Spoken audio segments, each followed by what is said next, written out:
અન્ય બહુ કિંમત. જ્યાં રોટલાનો ટુકડો ત્યાં ભગવાન ઢુકડો.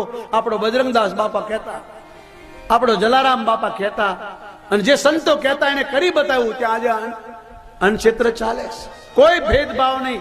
18 કોમ એક સાથે બેહીને ખાય. બજરંગદાસ બાપાની ત્યાં જાઓ બગદાણામાં, કોઈ પૂછે તમે કઈ જાતના છો? 18 કોમ. કારણ કે સાધુના માટે કોઈ ભેદભાવ હોય નહીં. સાધુ 18 કોમ નો, બજરંગદાસ બધાનો બાપ છે.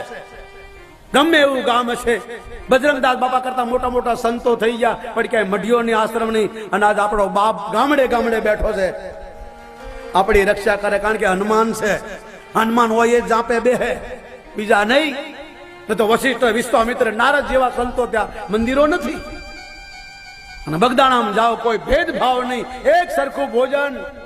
જ્યાં રૂપિયાથી રોટલા મળે, જ્યાં ભોજનમાં ભેદભાવ હોય એને આશ્રમ ન કહેવાય, મંદિર ન કહેવાય, જગ્યા ન કહેવાય, એને હોટલ કહેવાય. મારા બાપ, મફત રોટલો મળે એનું નામ મંદિર, મફત આશરો મળે એનું નામ આશ્રમ, મફત સહારો મળે એનું નામ જગ્યા. અને જ્યાં કોઈ ભેદભાવ ન હોય ત્યાં જ હરિહર ચાલુ હોય. મારા બાપ, હરિહર નો આંકડો પડે. એ બંડી વાળો બાવો કાલ થઈ ગયા આપણી પાસેથી, ઘણા આમાં જોયા હશે. અને બાવલીઓ આજ બેઠો, કારણ કે મરતા નથી. મરવાનું આપણે હોય, એ તો શરીર બદલે. બાકી બજરંગદાસ બાબો બગદાણામાં બેઠો છે, ને તો રાત